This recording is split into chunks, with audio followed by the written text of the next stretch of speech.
¿Ha pisado usted alguna vez alguna discoteca? Sí, cuando era adolescente estaba en el colegio. En Sechura habían solo dos discotecas en ese tiempo. Era la de el señor Román, al costadito de la municipalidad. Ahí donde ha puesto una tienda. Ajá, Ahí sí, esa era una discoteca, ahí en su casa. Esa era la discoteca. Y la otra era donde es la pollería de la esquina esta de aquí del señor Zabaleta, Ujú. pero en la esquina, porque tiene el otro local, el Ajá, Tommy, ¿no? sí, sí, sí. Esa era Ahí la otra. era otra discoteca. Esa era Las dos únicas las que dos había. discotecas que había, no habían más. Esas eran. Sí, sí, como adolescente, pues hermano, en ese Se tiempo. turnaba ahí usted, este sábado voy a esta. No tanto así, pero sí. Usted sabe.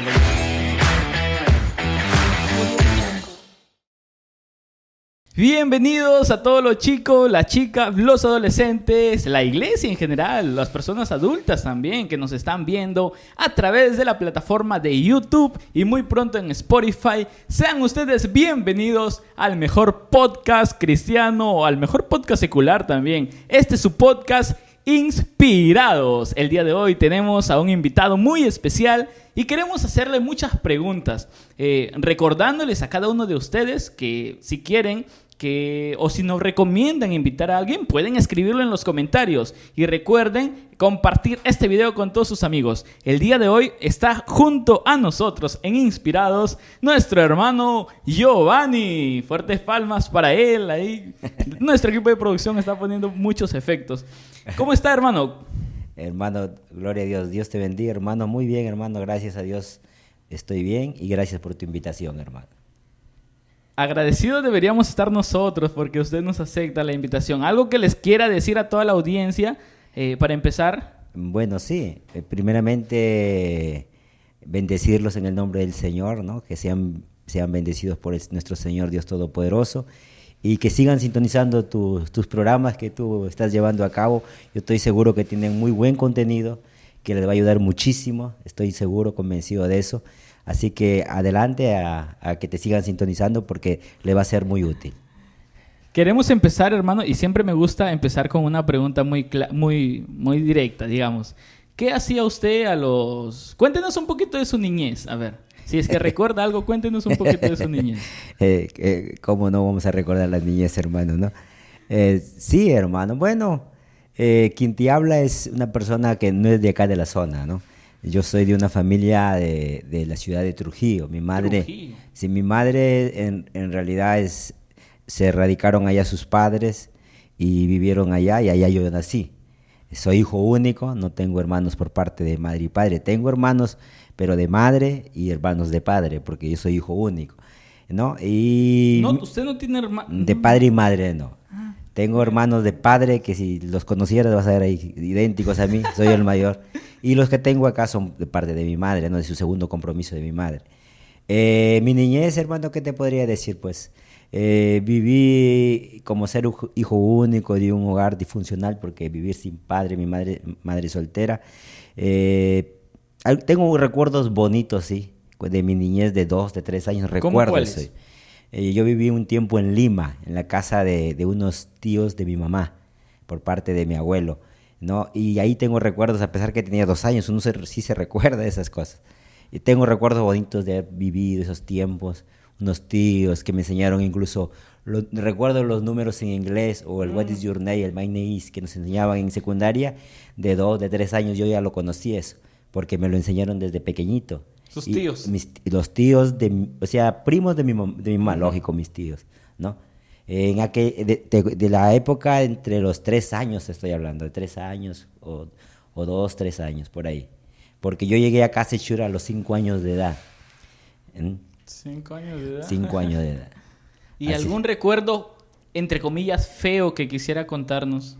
O algo que usted diga, o mire, que no lo catalogue como bonito. Algo de repente no tan agradable, ¿no? A nuestra vida. Yo creo que la vida todos tenemos, porque la vida es así, ¿no? Rick Warren en uno de sus libros dice, ¿no? La vida es una prueba, ¿no? La vida en realidad es dura en realidad, independientemente de dónde nos toque nacer, ¿no? Claro. Independientemente, porque la vida es un poco compleja y no creo que Dios quiere que sea compleja, la hacemos compleja nosotros los humanos, creo, a través del pecado tal vez, ¿no? Pero sí, hermano, sí, en la vida sí uno sí puede recordar en los momentos duros, difíciles que uno le ha tocado vivir, producto de la pobreza, por ejemplo, ¿no? ¿No? La pobreza que yo creo que en el Perú, cuánta gente no ha salido de un hogar humilde o pobre, claro, ¿no? Entonces, ese también ha sido mi caso, ¿no? De un hogar pobre, con carencias, y entonces, ¿cómo no va a haber recuerdos negativos? Lógico, ¿no? En algún momento de repente irte a la cama sin comer, o estar pasando un momento de falta de... Y muchas veces pasa, ¿no? Sí, pasa. Sucede. Entonces, sí, hermano, sí, yo podría contarle muchas cosas de eso. Hasta a mis hijos les hablo, porque mi realidad es otra hoy en día, ¿no? Mi familia vive en otra realidad. Y siempre les trato de compartir para que de alguna manera valoren a veces, porque cuando uno no experimenta las cosas un poco desagradables, tal vez no valora muchas veces las cosas tan pequeñas o cosas que uno pueda darle a los hijos, ¿no? ¿Y por qué? Porque no se vivió. No se vivió esas experiencias. Uno no valora las cosas porque no las ha vivido, ¿no? Muy interesante. Hay algo que usted acaba de mencionar y es que usted dijo, yo vivía en un hogar disfuncional. Claro. ¿No? Y yo quería preguntarle a usted, a ver, ¿cómo más o menos desde su punto de vista, desde la perspectiva desde lo que usted vivió, ¿qué se siente vivir en un lugar disfuncional? Obviamente yo creo que, no sé, me gustaría escucharlo. Se le atribuye un hogar disfuncional cuando hay ausencia de papá o de mamá, ¿cierto? Más o menos, es para la idea, para redondear la idea, no se entienda mal. Lógicamente, aunque yo viví hasta los 5 años sin una figura paterna, luego mi madre hizo su vida, ¿no? Su segundo compromiso, y tenía una figura paterna, lógicamente, por el cual vino a ser la pareja de mi madre, al cual yo amo, respeto, y le digo hasta ahora, papá, ¿no? Pero siempre va a haber ese vacío, porque por más que yo le decía papá esta figura, pues él no era mi padre, es cierto. Y un ser humano desde pequeño entiende, anhela, desea tener afecto de papá y mamá.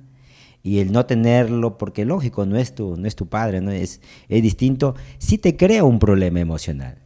Yo lo he vivido, ¿no? Te crea un problema emocional, tal vez de identidad, qué sé yo, y se manifiesta en nuestra vida. Se manifiesta. Yo puedo decirte que mi experiencia de cristiano y mi vida de cristiano, el Señor me habrá sanado, cuántas heridas me habrá sanado el Señor, que se quedan ahí en el subconsciente. Entonces, no es sencillo vivir esa vida. Por eso es que hay mucha gente que hoy día cuando tiene un hogar disfuncional o un cuadro como el mío parecido, o tal vez peor, deciden mal, ¿no? Y se van por tantos lugares. Pero en realidad lo que están buscando esa gente es llenar ese vacío.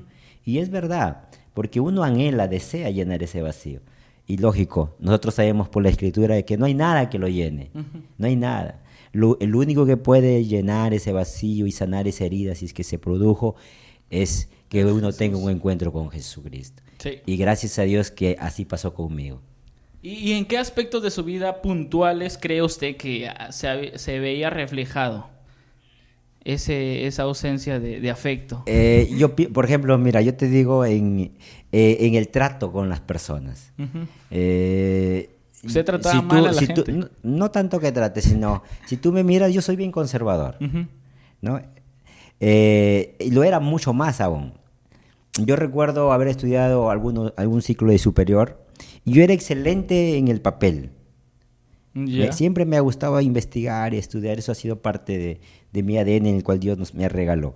Pero el que yo me presente ante una persona o ante un grupo de personas y dar mi punto de vista, eso me nublaba completamente.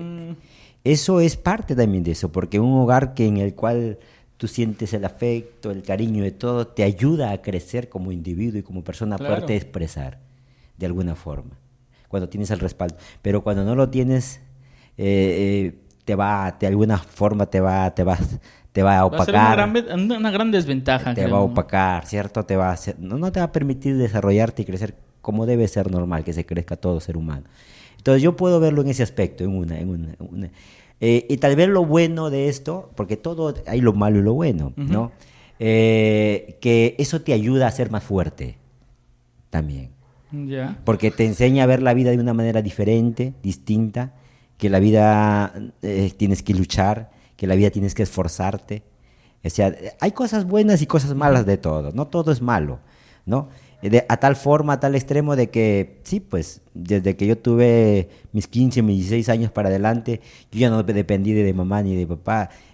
Como he podido, he salido adelante. ¿Mm? Y eso, ¿por qué? Por lo mismo que me tocó vivir esa etapa en mi vida. Y suele pasar con muchas personas que han tenido demasiada adversidad en la vida, que se vuelven personas fuertes. La adversidad hace eso en nuestra vida. Y ¿no? en muchos casos sucede lo contrario también. Sí, sí, también es cierto. ¿Por qué? Pero generalmente, ¿por qué sucede eso? ¿No? Porque la persona tiende de repente a tomar el camino más fácil, ¿cierto? Y lo más fácil es lo negativo. Sí. No es difícil tomar una decisión negativa e irse por el camino negativo. Es lo más sencillo, ¿cierto? Y eso es lo que es más común. Pero en mi caso, pues gracias a Dios no sucedió eso, ¿no? No sucedió eso. Lo conocí al Señor también temprano, muy temprano en mi vida. Digo temprano. ¿Qué edad? Lo conocí de 20 años prácticamente. 20. Pero he tenido influencia de alguna forma. Yo recuerdo niño en Trujillo, yo tengo una tía que sí es cristiana, aunque es de la iglesia bautista, muy diferente a lo que somos nuestras asambleas, pero yo recuerdo ahí que nos llevaba pequeños a escuela dominical. La iglesia quedaba cerca de la casa de mi abuelita y donde radicábamos, y nos llevaba, y ya desde ahí, porque yo recuerdo cuando era muchacho de 15, 16 años, me gustaba andar con un Nuevo Testamento, y en mi mente yo recuerdo cuando hacían los aires libres de nuestra iglesia ahora, y la casa donde yo vivía tenía un balcón mirando al parque, y no había ese edificio que ahora hay ahí, pues, de Caja Suyana, no, yo de ahí podía ver hasta el parque, y se ponían a cantar, recuerdo a la hermana Nelly Ramírez, que ella cantaba en esos tiempos, y ahí hacían aires libres, y yo los escuchaba y me gustaba escucharlos, había algo que me atraía, pero no me decidía, lógicamente, y pero estaba en mi mente y daba vueltas. ¿No? Entonces yo entiendo que es Dios, pues, que te va trayendo a ti, que te va llamando, ¿no? Y así sucedió, pues, hasta que llegó un momento en que tuve que entregar mi vida al Señor, ¿no? ¿Cómo ha sido parte de su adolescencia? Por ejemplo, con las amistades, en el colegio, quizás, secundaria. ¿Cómo ha llevado eso? Bueno, los tiempos que nos tocó vivir a nosotros fueron más sanos, hermano. Sin mucha tecnología como hoy en día hay, ¿no? Y eran y al menos el pueblo en el que Sechura era un pueblo más pequeño, mucho más tranquilo de lo que es ahora. Yo recuerdo ahí en la casa de mi abuela, allá en la Bolívar, dormir afuera con el petate, la puerta abierta, ¿no? La gente, ese era el centro de Sechura en realidad ahí. Esas eran las dos calles que tenían asfalto y no había más, ¿no? Entonces, por ahí la gente iba y para nosotros sentarnos en la puerta era suficiente porque la gente subía y bajaba y el pueblo relativamente era muy tranquilo. Mire, ahora mismo hay cosas, pero sigue siendo relativamente tranquilo para las ciudades como aquí nomás cerca, Piura, ¿no? Sigue siendo, pero en ese tiempo era mucho más tranquilo. Entonces, mi adolescencia no fue muy convulsionada, no podría decir, porque el pueblo era tranquilo. Aunque ya había situaciones, ¿no?, de drogadicción. Sí, ¿Habían discotecas ya? Sí, habían, pero pequeñas. Eran unos cuantos lugares, pero sí había. Y gracias a Dios, digo yo, ¿no? Gracias a Dios, la adolescencia la pasé. No me pude sumergir en situaciones extremas en mi vida, gracias a Dios. Lo que sí pagaban pato, hermanos, y lo que sí creo que actuábamos mal eran en los campos de cultivo, porque tenía un amigo que todos los días nos íbamos al campo. Y lo que sí pagaban en pato eran los frutales, las guavas. Los manguitos. Las cosas que hay, ¿no? Había, me acuerdo, un agricultor que sembró caña. Era la única planta de caña que encontramos. Las cañas crecen así. Y todos los días nos sacábamos una, hermano, hasta que lo acabamos. Se los llevaba. Papayas, eso sí hacíamos como adolescentes. Llegaba hermano a su casa con cañas. No llegaba, hermano, no, porque si llegaba, nunca llegué con nada. Era para nosotros, en el consumo nuestro. Pero a la casa no.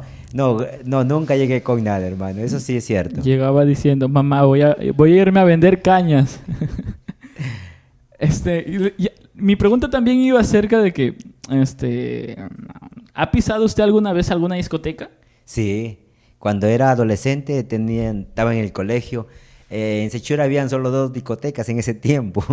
Era la de el señor Román, al costadito de la municipalidad. Ahí donde ha puesto una tienda. Ajá, ahí, sí, esa era una discoteca, ahí en su casa.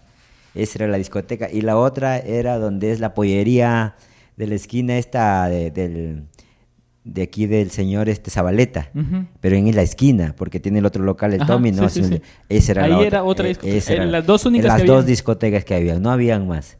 Esas eran. Sí, como adolescente, pues hermano, en ese tiempo. Se turnaba ahí usted, este sábado voy a esto. No tanto así, pero sí. Usted sabe la influencia de las amistades, de los amigos. O sea, es un poco difícil a esa edad, si no tienes una influencia buena, que no haya sido, ¿no? En realidad sí. No me excuso, pero uno lo analiza y lo ve el momento. Y también nuestra naturaleza, pues hermano. ¿No? Yo recuerdo cuando me he convertido, antes de convertirme, por ejemplo, yo tenía mi cuarto que daba puerta a la calle. Y en Sechura los bailes nunca han faltado. Antes, ahora creo que ya no hay muchos, ¿no? Bueno, no estoy al tanto de eso, pero... Y yo recuerdo que se escuchaba la bulla hasta la música y estar acostado ahí. Y de pronto algo te impulsaba a salir hasta sin ningún céntimo en el bolsillo, pero tú... Pues cierto. Entonces, tú no terminabas pues, con las amistades ahí al final. O sea, sí. Sí he frecuentado sus lugares, hermano. Sí conozco, al menos en Sechura, ¿no? En Sechura, sí.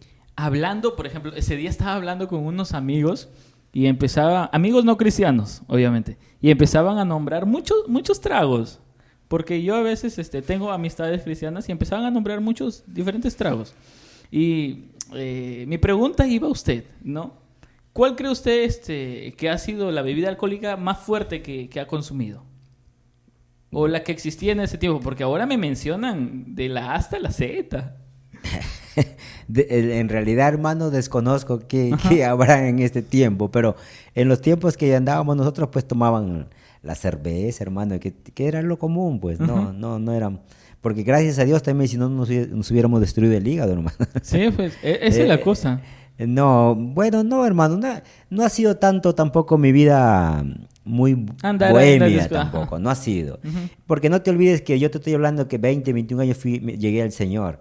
Y mi adolescencia, pues, a partir de los 14 hasta los 20 son 6 años. Y de esos 6 años, no todos los viví en Sechura. Viví en Piura cerca de 2 años y en Trujillo otros 2 años más. O sea, habrán sido 2 años más o menos que he estado acá en ese tema. Después, no, yo cuando vivía en Trujillo, trabajaba en mi casa. Cuando viví en la casa en Piura, en una tía, ahí nunca fui a una discoteca, no, para nada, hermano. Era mi hogar y con mi tío trabajaba con él, le ayudaba y eso era mi vida. O sea, no ha sido tampoco tan trajinada, no. Pero no voy a decir con esto que no he frecuentado en alguna oportunidad, sí lo he hecho, ¿no? Pero gracias a Dios, pues, hermano, que mi vida no se deslizó mucho por ese lugar. ¿Usted dejó de frecuentar tal vez esos lugares porque llegó al evangelio, porque llegó al cristianismo, o antes de ya había puesto un pare ahí? No, lo que pasa que no era habitual en mí. O sea, no era una persona que le gustaba esas cosas.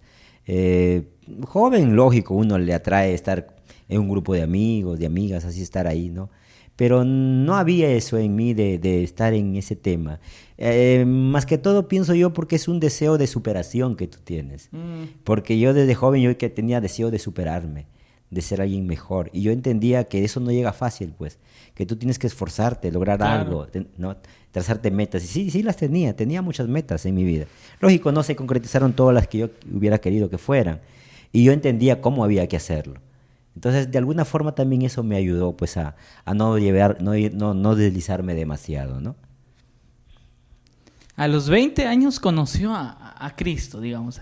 Se entregó su vida a Jesús. Y cuéntenos un poquito, ¿cómo fue eso? Bueno... Porque me dice que ya anteriormente frecuentaba y escuchaba. Incluso yo cuando viví en Piura, tuve un amigo, en Piura a los 19 años más o menos. Yo tenía un amigo que lo conocí en el gimnasio, porque me frecuentaba el gimnasio en Piura, y recuerdo que él era adventista. Hasta el día de hoy lo encontré, trabaja en el Poder Judicial. Y Daniel se llama el varón. Y entonces me invitó a su casa una vez. Y ahí veía que hacían los juegos que hacemos nosotros, que el soldadito. Y entonces, de alguna manera, como yo ya tenía esas inclinaciones que te estoy contando, entonces yo vi y conocí a sus padres, pero eran adventistas, yo hasta ahí. Y empecé a concurrir ahí en Ignacio Merino, donde yo vivía, la casa de una tía, ahí tenían su local. Y empecé a ir. Pero créeme que no sentía nada de lo que ahora yo sé que es el cristianismo. Ahora entiendo por qué, porque el adventismo es una secta, lógicamente. Pero cantaban como nosotros cantan, daban los temas, oraban, todo, pero no, lógico, no eran creyentes. Y para que te doy a entender que ya la aproximación que uno tenía, el desliz, que yo creo que es Dios, ¿no? Llamándote. Lógico, no sentí nada ni experimenté nada ahí porque eso no es del Señor, ¿no? Nos damos cuenta que es una secta ahora. Pero participé ahí, en Piura te estoy hablando, imagínate. Eso. De ahí pasarían pues 2 o 3 años y me entregué. Ahora, ¿cómo me vengo a entregar yo? Como tú me hablabas acerca de mi vida, ¿no? Fue en un momento en el que, por carnavales recuerdo siempre, lo tengo marcado. Como todo joven... Estaba jugando ahí carnavales. Me envolvía, tenía mis amigos del barrio, que andaba con ellos, o el grupo, ¿no? Y suele, pues, ¿cómo viven en los carnavales acá? Que toman porque la bebida les regalan, creo. Bueno, en ese tiempo era así. Y andaba así. Y en una de esas oportunidades yo recuerdo, hasta el día de hoy, recuerdo que una vez mi madre verla llorar, de verdad. Y tengo un tío que me increpó algunas cosas. Entonces, a mí me hizo sentir tan mal eso, tan mal, y yo me propuse, dije, no, yo no voy a ser causante de que mi madre bote una lágrima por mi conducta. Porque vivía mal, pues, en realidad, ¿no? O sea, tomando, esa época que suele ser, pareciera que es en el mundo espiritual, se levanta un ambiente muy fuerte que atrapa a los jóvenes y los involucra. Y yo no fui ajeno a eso, también caí en eso de que me veía con el amigo, vamos para allá, vamos para acá, y no es que tenía dinero en el bolsillo, sino que no sé cómo solían ser las cosas, pero al final terminabas embriagado y todo el día en la calle y comías y todo, y es un mover, yo pienso que es espiritual. Pero, y así, tipo de cosas y situaciones de pleitos, no buenos, en realidad un momento difícil. Y de repente uno como joven antes se embalantona y saca como pecho que ha hecho cosas buenas, ¿no? Pero cuando yo vi eso a mi madre, a mí me dolió. Y yo me propuse, yo recuerdo haberme propuesto y dije no. ¿Y sabes qué hice, varón? Como en mi ignorancia, en mi desconocimiento, yo me postré ante una imagen, me fui a la iglesia católica y me postré ante una imagen de Jesús que tienen, con los brazos abiertos así, que dice el Señor de la Misericordia, creo que se llama. Sí, una imagen. Justo va a estar de... Y ¿sabes qué pasó? Me postré ahí, me arrodillé y le pedí una cosa, le dije, yo quiero cambiar, así, eso fue lo que dije, yo quiero cambiar, yo quiero que mi vida sea diferente, que no sea la misma de siempre. Ayúdame. Yo estoy dispuesto a hacer lo que tú me digas que haga. Solo ayúdame. Yo quiero. Y eso fue todo lo que hice. Desde ese momento empezaron a pasar situaciones. Me acuerdo, no estaba trabajando porque había venido de Trujillo. Me quedé y busqué un trabajo en Sechú. Aquí me buscaron un trabajo en una fábrica. Recuerdo un tío. Fui ahí unos días así. Pero ahí empezó mi trato. Dios empezó a tratar conmigo. Me conocí, trabajé un tiempo en Telefónica, cuando recién aparecían los celulares no eran los que tenemos, habían esos ladrillos que le llaman. Yo trabajé O sea, usted encuentra respuesta, a ver, usted se fue a postrarse en una imagen. A una imagen. De la divina, algo así. Divina Misericordia, creo que se llama. Y después de eso encuentra respuesta. Sí. Entonces, me está dando a entender que los que también practican ese tipo de acciones pueden encontrar respuesta. Yo creo que sí, pero no porque esa imagen sea Dios, sino porque en nuestra desesperación, como lo dice el libro de los Hechos, que andamos buscando a tientas a Dios, porque no lo vemos, porque no lo conocemos. Y Dios, como nos ama, pues empieza a tratar con nosotros porque yo creo así, ¿no? Es mi idea, es lo que yo pienso, porque te ve la sinceridad que tú muestras, que tienes, porque nadie le puede engañar a Dios, lógicamente. Por eso dice la Biblia que el que lo busca lo va a encontrar. Buscad y hallaréis, dice la Escritura. Y yo puedo estar equivocado buscándolo en un lugar, pero lo estoy buscando. Y lógicamente estoy en un lugar equivocado porque estoy buscando, no lo he encontrado. Entonces, como Dios es bueno y como Dios es sabio y como Dios me conoce, Él va a utilizar los medios al final, porque mira dónde terminé. A mí nadie me fue a predicar de la iglesia para decir, vemos, y me invitó a la iglesia. Cuando yo hice eso, Dios empezó a tratar con mi vida. Te contaba, trabajé con un hermano en Telefónica y yo lo vi a él refutando a un testigo de Jehová. Ahora sé que es un testigo de Jehová. En ese tiempo venía un testigo de Jehová y yo me corría a ver, a escucharlo porque tenía un hambre de Dios. Y cuando yo cuando vi eso no entendí. Dije, ¿pero por qué es este? Y él me explicó un poco. Y encima este hermano era recontra relajado todavía porque yo me acuerdo haber ido al baile con él después que nos pagaron nuestro primer que nos pagaban $50 por vender cada celular, recuerdo. Y habíamos cobrado en dólares, $100 cada uno. Y teníamos plata, te estoy hablando, hace más de 20 años, $100 era plata. Y me fui con él, pues, porque yo pensé, yo no sabía nada del cristianismo primero. Se fueron a bailar, al bailetón. Pero ya después empezó a tratar Dios conmigo. Yo le hablaba y le pensé, después me convertí, lógicamente, ¿no? Pero así fue. Pero ¿qué sucedió? Que cuando yo pasaba por la iglesia, por donde congregamos ahora, algo sucedía. Empezaba una angustia grande sobre mi vida, sobre mi cuerpo, que me decía, entra. Y yo me resistía y la primera vez como que me iba conversando con él, pero mi hermano no me ayudaba en nada en realidad. Ahora entiendo, Dios me lo había puesto, pero él no cumplía su función. Ahora su hermano no es creyente. No, él ya no es de acá. Él tiene un testimonio duro también, difícil. Se regresó a su tierra. Una vez conducimos un programa radial acá de la iglesia. Él fue uno de los oradores. Bueno, ¿cómo se llama? Cuando pasábamos por ahí la primera vez, y no ingresé, yo recuerdo la primera vez, y así ha sido como 2, 3 veces, no recuerdo, pero en la última ya no pude, y tuve que, y yo mismo le propuse, entremos, ¿quieres entrar? Me dijo él, sí, vamos, entremos, y entramos. Cuando entré, eso fue suficiente, ahí empezó todo, ya, definitivamente, porque yo sentí que primeramente algo salió, porque como que me oprimía, como que no me dejaba tranquilo. Y ingresé. Y eso fue suficiente porque te digo por qué. Porque de ahí solo empecé a ir. Ya no necesitaba primero yo necesitaba que alguien me ayudara porque yo me sentía extraño. ¿Cómo entré a ese lugar? Como que una barrera había ahí que no me dejaba ingresar. Y necesitaba que alguien me diera un empujoncito. Y al final, cuando hizo eso, el Señor en mi vida, ya después fue fácil. Porque empecé a ir con frecuencia.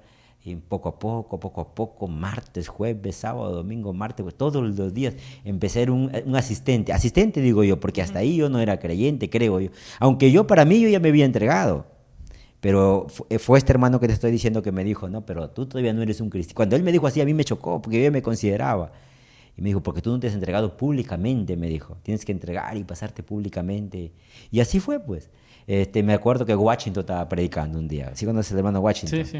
Vice. Él le tocó predicar. Él le tocó predicar un día y ya, pues yo ya estaba decidido, ¿no?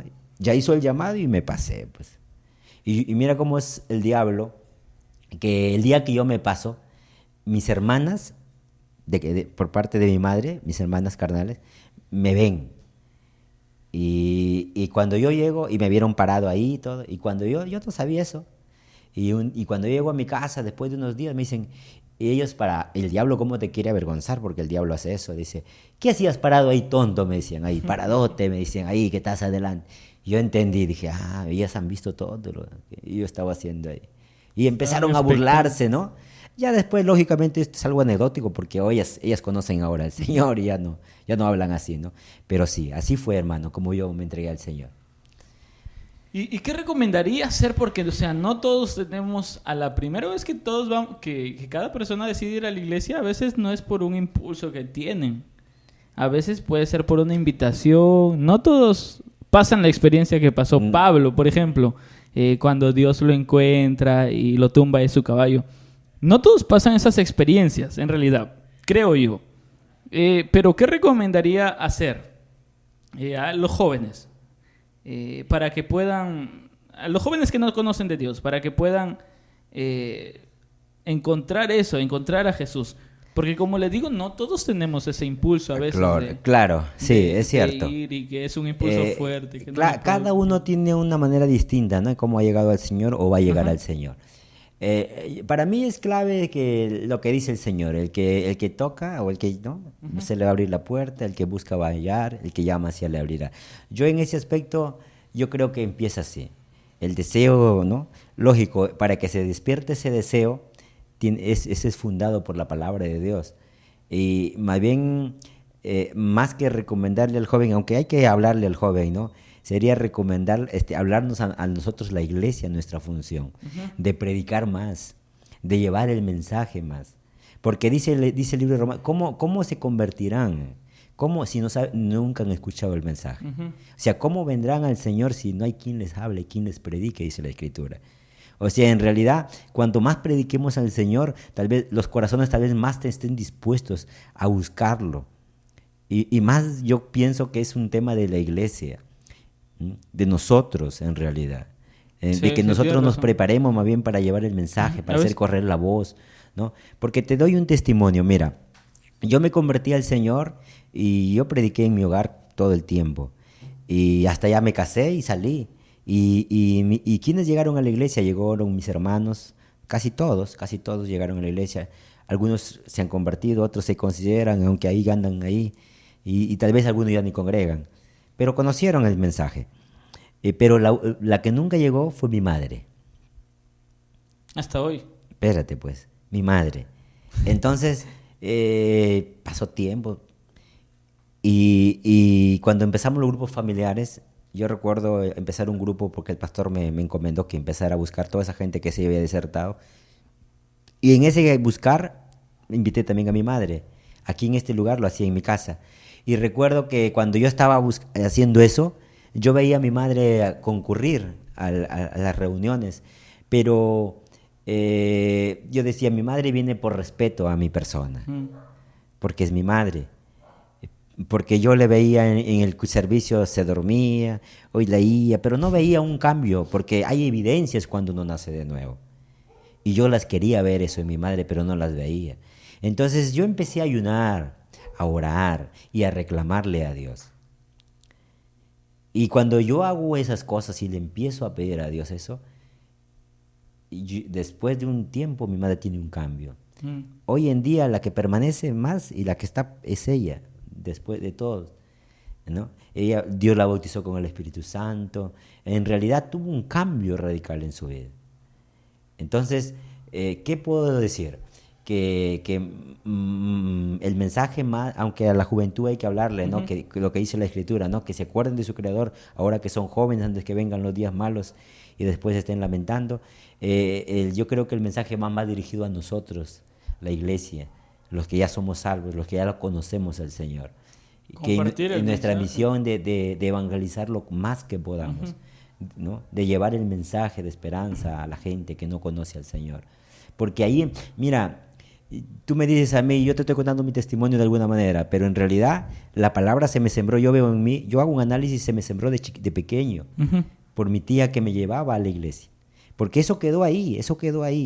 Y por eso a mí, y cuando yo les digo que los veía ahí, me gustaba escuchar los aires libres. Ni me acuerdo ni un tema de los aires libres, creo. Nada, ni siquiera quién predicó, nada. Pero sí las canciones sí me agradaban, la música me agradaba. Y te hacía sentir distinto cuando cantaba, me gustaba escucharlos. ¿Te das cuenta? Entonces, sí, yo creo que el enfoque va más por nosotros. El enfoque va más para nosotros. Nosotros debemos llevar el mensaje de esperanza a esa gente para que lo conozca, ¿no? ¿Su juventud fue bien entregada a Dios? Eso, a ver, ¿cómo te podría contestar eso? Si bien es cierto, como todo joven he tenido mis conflictos, hermano, ¿no? Han habido momentos altos y bajos, ¿no? Cuéntenos un momento bajo. Pues. Un momento bajo, hermano, podría ser en el cual cuando tal vez Dios no ha respondido tus anhelos, tus deseos, y tú te sientes frustrado. ¿no? Y cuando tú te sientes frustrado, pues como que hasta que le quieres dar la espalda a Dios.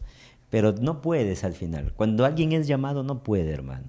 No puede. Definitivamente Dios no lo va a permitir. Tú dices, ya, hasta aquí nomás llegas. Dices, hasta aquí, ya, Dios, no quiero saber nada contigo. Pero no se puede. Al final uno termina volviéndose al Señor. Uno termina siguiendo el camino. No se puede, ¿no? Y sí he tenido momentos difíciles, no te digo, en los que uno se deprime, uno se siente frustrado, que no va a seguir adelante. Pero ahí se cumple la palabra del Señor que dice que Él no nos va a abandonar, Él no nos va a desamparar. Y es cierto, Él nunca me ha abandonado, nunca me ha desamparado.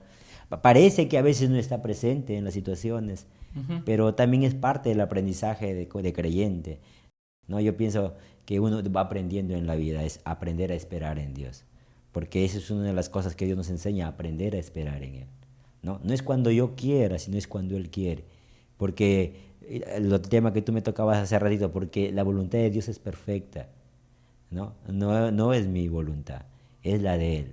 Veía en el Facebook hace poquito una maleta ahí que decía fe en Dios, y ahí un señor ahí abriendo la maletita y decía, ¿no? Con esto voy a cualquier lugar, decían. Ponían el mensaje, no sé si de repente lo has visto. Sí, sí. Y sí, entonces sí. Yo le hago un comentario incluso ahí, no necesariamente, no necesariamente. Que tengas fe en Dios significa que yo voy a hacer lo que yo quiero. Porque de eso no se trata, ¿no? Creer en Dios significa que le creo lo que Él dice y hago lo que lo que Él quiere que yo haga, no lo que yo quiero. Entonces, por ahí pasa el tema. No mis deseos, ni mis caprichos, ni mis planes, sino los deseos de Dios. Y hablando, ¿a qué edad usted se casó? Bueno, a ver, ahí sí que, había que sacar la cuenta, pero más o menos. Ojalá su esposa no esté viendo eso, hermano. Porque... 28 años o 27 años por ahí, hermano. A los 27 años. Sí. Y hablando de deprimirse, ¿alguna vez usted se deprimió por alguien, por amor, digamos así? No, hermano, gracias a Dios, no. No me ha pasado eso, hermano. Nada, en su juventud no recuerda nada. No me ha pasado eso, hermano, gracias a Dios. No me ha sucedido eso. Yo digo gracias a Dios, ¿no? Porque yo sí he visto que sí conozco de cerca, ¿no? Jóvenes que se deprimen, que parece que el mundo se acaba. Y no, gracias a Dios, no, hermano. No he tenido eso. Dios no ha permitido que pase eso en mi vida, ¿no? Y yo pienso que eso se da. Leí una vez un pequeño libro, ¿no? Que me regaló un amigo de psicología. Y tiene que ver con el apego, ¿no? Con las cosas que tú empiezas. Por eso no es bueno el apego de las cosas. Y por eso Dios dice que no es bueno que tú te acostumbres a este mundo. Mira, a veces a nosotros nos gusta vivir en una casa bonita, tener que tal vez el carro del año, una buena ropa, todo, ¿no? Pero Dios dice que no te moldees, que no. De repente Dios, es la intención de Dios que pases un poquito de sufrimiento. Es la intención. Y uno dice, ¿con qué propósito? Porque no te acostumbres, no te sientas cómodo aquí no es nuestro hogar. Sí. Aquí no nos vamos a quedar. Entonces, si tú te acostumbras, va a estar como el mundo se acostumbra, cree que aquí va a quedarse eternamente. Entonces, yo creo eso, el propósito de Dios, ¿no? Porque a veces permite el sufrimiento en nuestra vida. El que no nos acostumbremos, que este no es nuestro hogar. No sea que nos desviemos, nos sintamos cómodos aquí y nos dormimos y el diablo nos carga. Entonces, bajo ese punto de aspecto, Dios no ha permitido que haya un apego, ¿no? En ese tipo de cosas. Entonces yo pienso que por eso es que yo aconsejo, y ya aprovecho aquí, ¿no? En el caso de los jóvenes, el noviazgo largo no es bueno. Personas que desde niños se conocieron, una relación, 5, 10 años, y tienen una relación tan larga, y de pronto, no sé, algunos cuando se casan, gloria a Dios, y se casan, algunos hasta ni se casan, y de ahí tienen problemas, pues, porque se acostumbraron, porque sí, pues, el apego, el afecto, no es bueno eso, ¿no? La Biblia nos habla de eso, ¿no? Ya en el matrimonio es distinto, es diferente, pues, ¿no? Tú dijiste para toda la vida una persona, es diferente. Ahí por qué no es recomendable los noviazgos largos.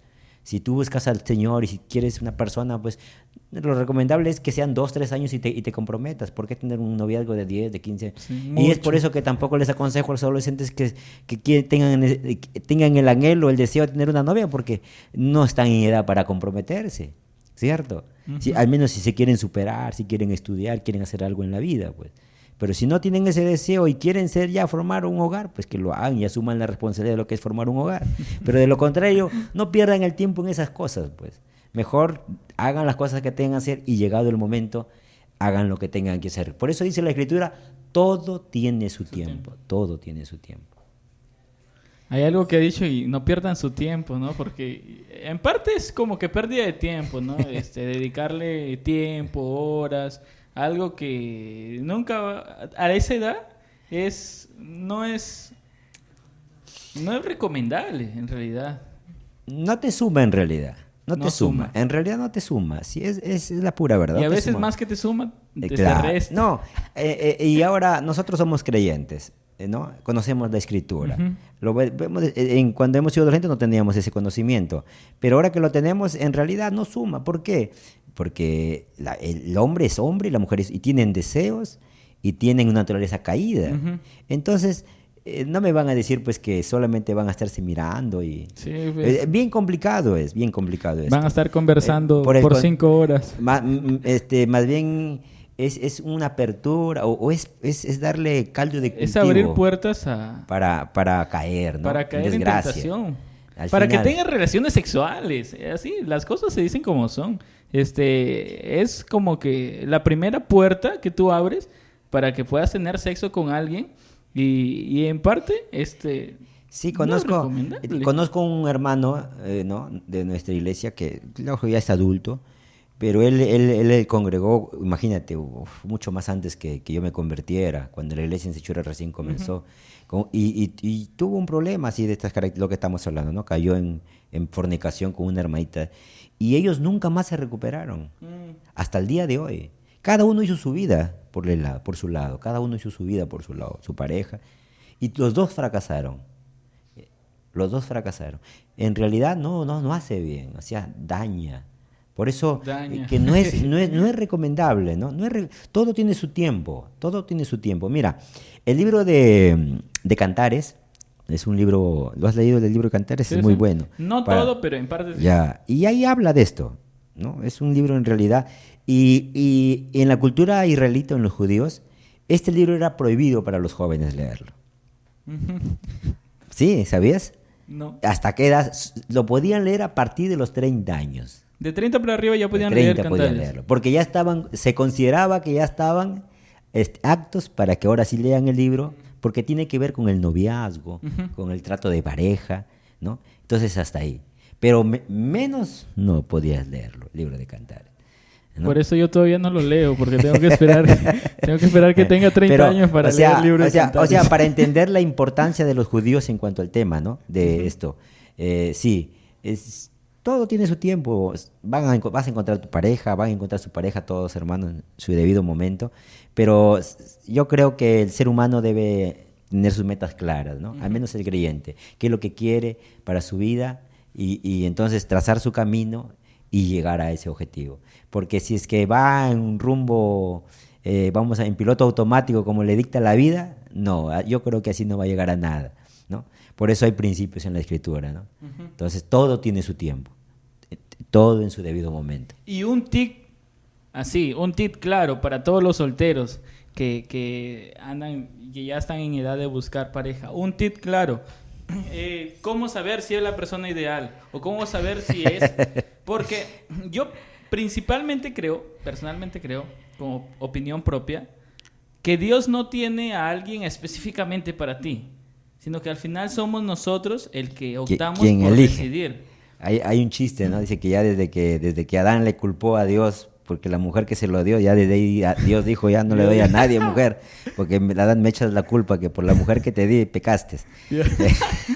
Bueno, en realidad, hermanos... Ahora, terminando con lo que le estaba diciendo, yo creo que Dios no tiene a alguien para ti, pero te da principios para que tú puedas elegir.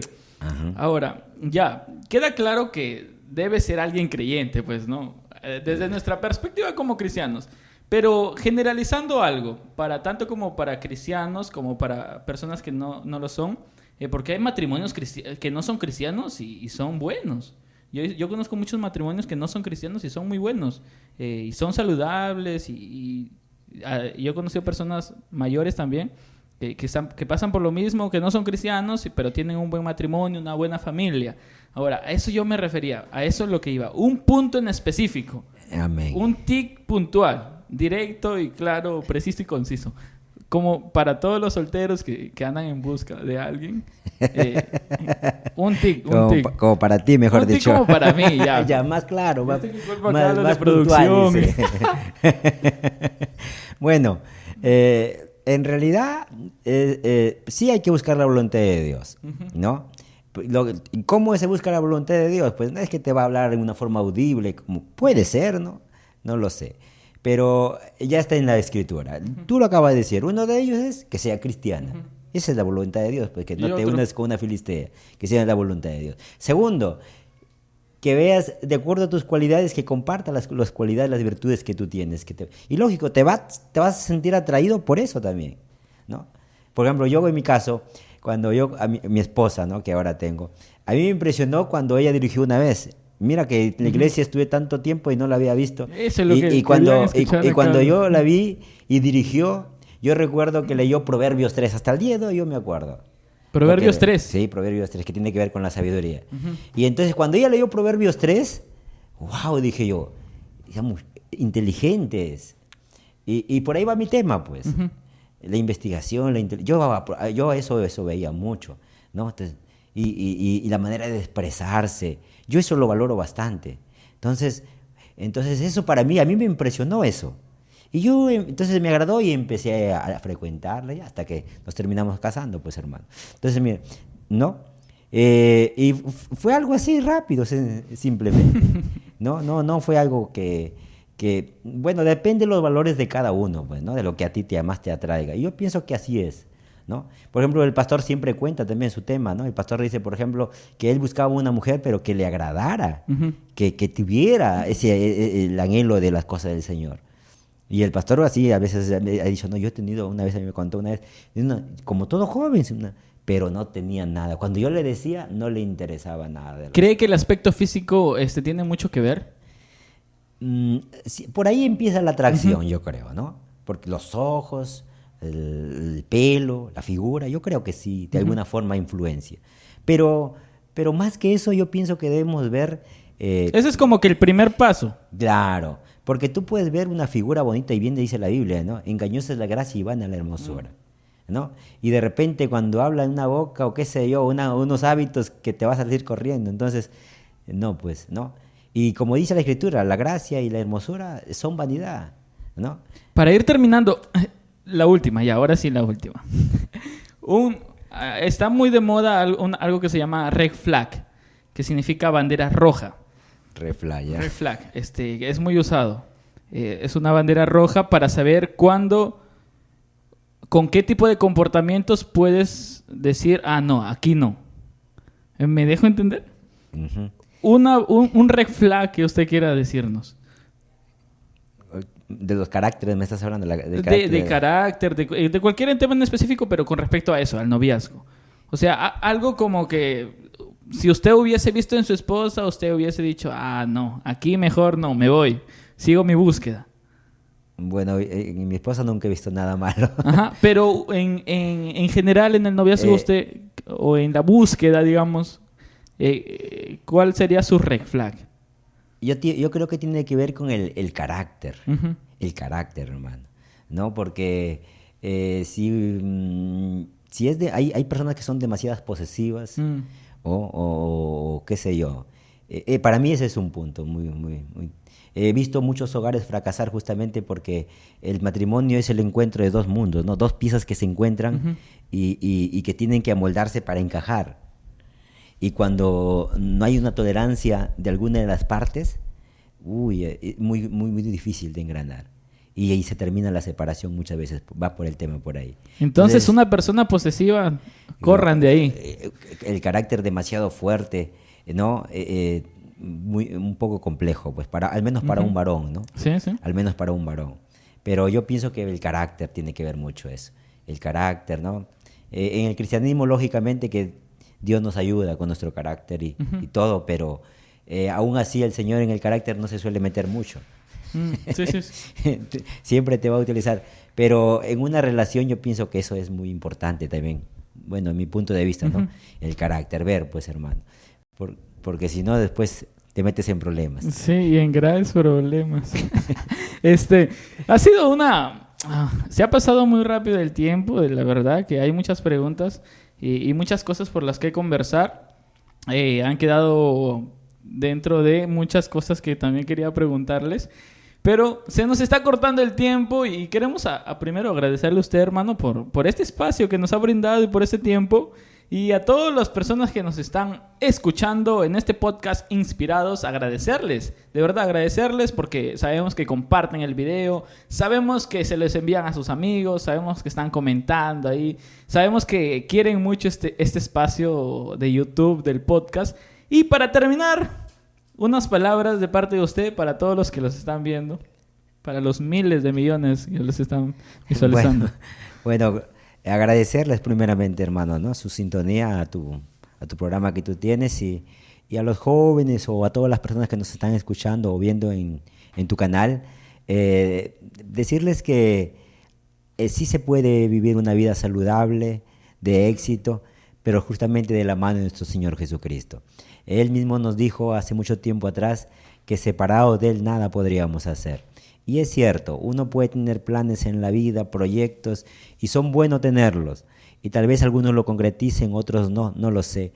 Pero lo que sí es cierto y lo que la Biblia afirma y lo creemos nosotros es que de la mano de Jesús los podemos realizar de acuerdo a su voluntad. Eso es muy importante, porque podemos tener mucho y tal vez lograr mucho, pero la Biblia dice, ¿de qué le vale al hombre ganar todos los tesoros del mundo y que perdiere su alma?